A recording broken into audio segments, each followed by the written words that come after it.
In the deep blue waters of Tonga, something incredible happens every winter. This tiny Pacific nation becomes the home of giants, humpback whales.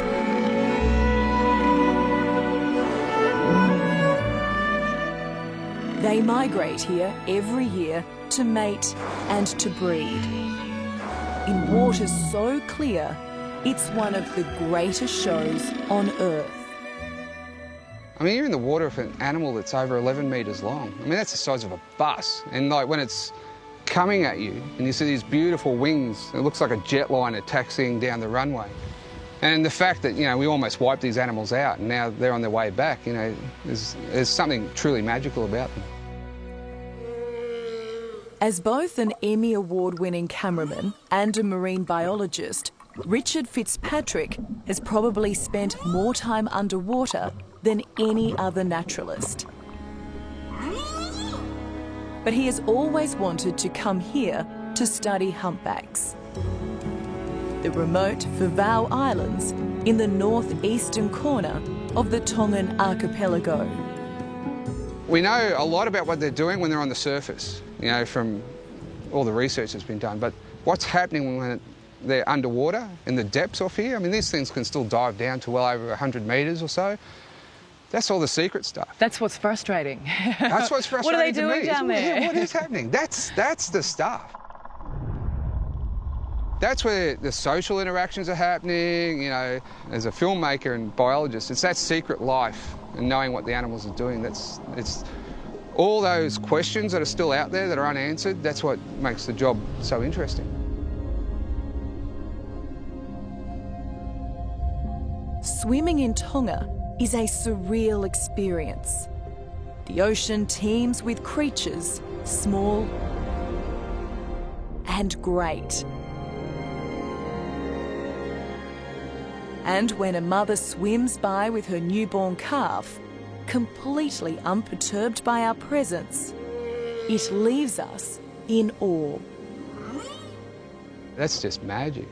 The newborn one is probably a week or so old, and its tail is still floppy, it's still curled from being curled up inside the mum's womb. And yeah, it's like a puppy that's over a tonne in weight flying around in the water. I mean, they are cute, really cute. But we quickly learn it's not all gentle down below. When we find ourselves in the middle of what's called a heat run. It's like standing in a freeway of semi-trailers coming straight at you. Males chasing a mother and her calf, vying for the right to mate.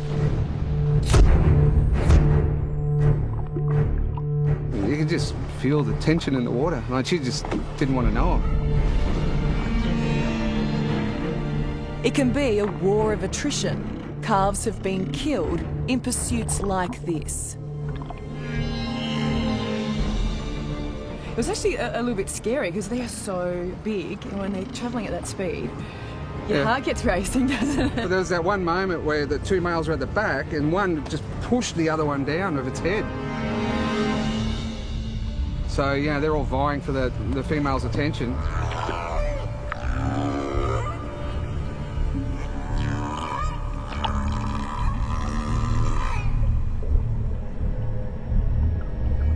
But what the whales can do to each other will never match what humans have done to whales. It was only a few decades ago the humpback was nearly hunted to extinction. The Australian population was reduced to like 500 animals at the end of whaling. From what? From a pre-whaling population of probably almost 100,000 animals. The west coast of Australia is back up 90%, the east coast over 65%. The Tongan whales haven't come back as fast, but they're still on the increase. But they've basically come back from the brink of extinction. Yeah, they have come back from the brink. And it's good to show that as humans we can do this.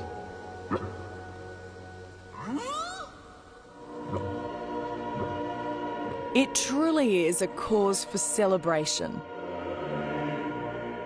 Whaling was once a proud tradition of these deeply religious Tongan people.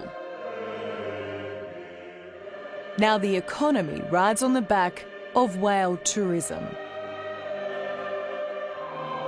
Do you still get excited when you see the whales? Much more than excited. Yeah, I still love it, yeah. You never wake up in the morning and it's windy and raining and think, oh, I don't want to go out today? Sometimes. Maybe sometimes. Sometimes, when it's really horrible. Yeah. Ali Takau comes from a long line of whalers. Now, to his embarrassment, they call him the whale whisperer because he is so good at finding them. You know, he'll stop the boat, he'll point over there and he'll say, go and have a look, Darren. And inevitably there'll be a whale under the water. It's really remarkable. That's a real gift, isn't it? Yes, definitely. Australian Darren Dew is considered by many to be the world's best humpback whale photographer.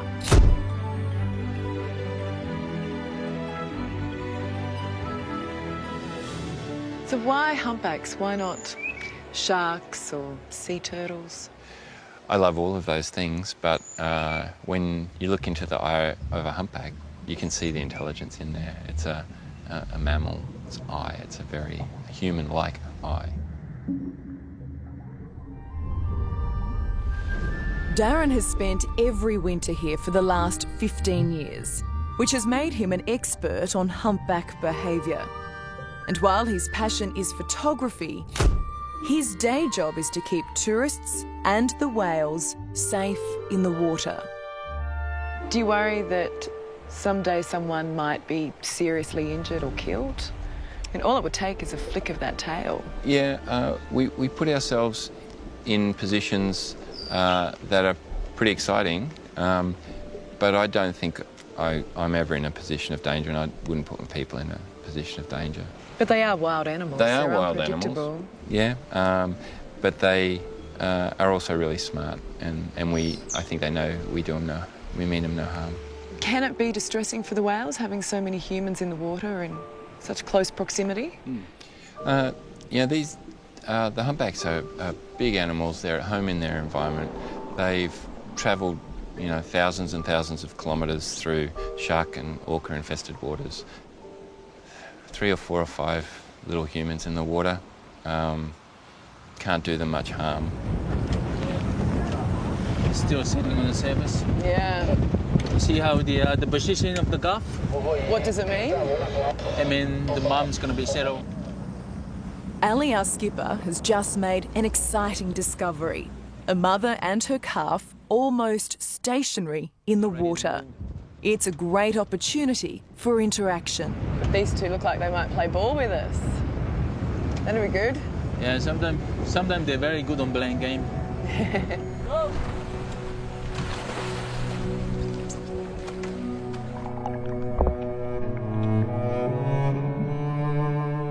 With Darren Dew as our guide, we approach the mother and calf as they surface to take a breath. And then they descend 20 metres for another rest. We wait. And then, almost in slow motion, the magic happens. The curious calf swims straight up towards us.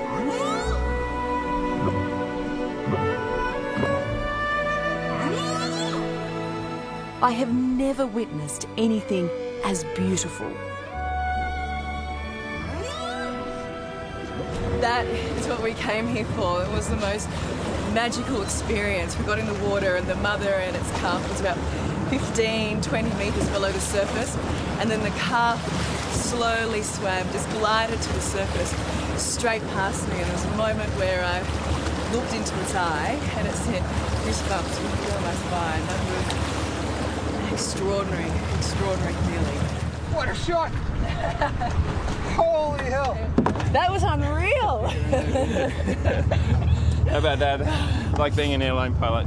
A few minutes of boredom and then lots of excitement. Is that all right, Rich? It's waving at you. Missing us already. Unreal. Unreal. Yeah. That's the best coming thing up. I've ever seen underwater, ever. That's so close. Just to think, we had almost wiped out these creatures. Now they're back in real numbers. And while I will always remember these images, I will never forget the sound of a male humpback whale singing to attract a mate. It's one of the most ancient, beautiful melodies in nature.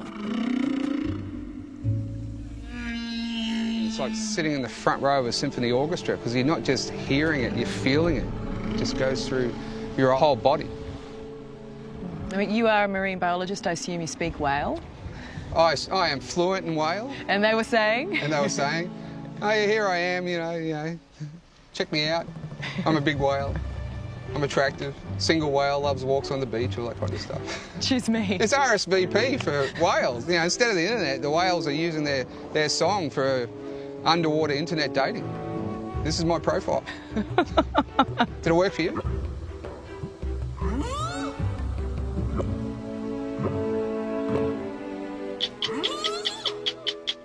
Hello, I'm Allison Langon. Thanks for watching. To keep up with the latest from 60 Minutes Australia, make sure you subscribe to our channel. You can also download the 9Now app for full episodes and other exclusive 60 Minutes content.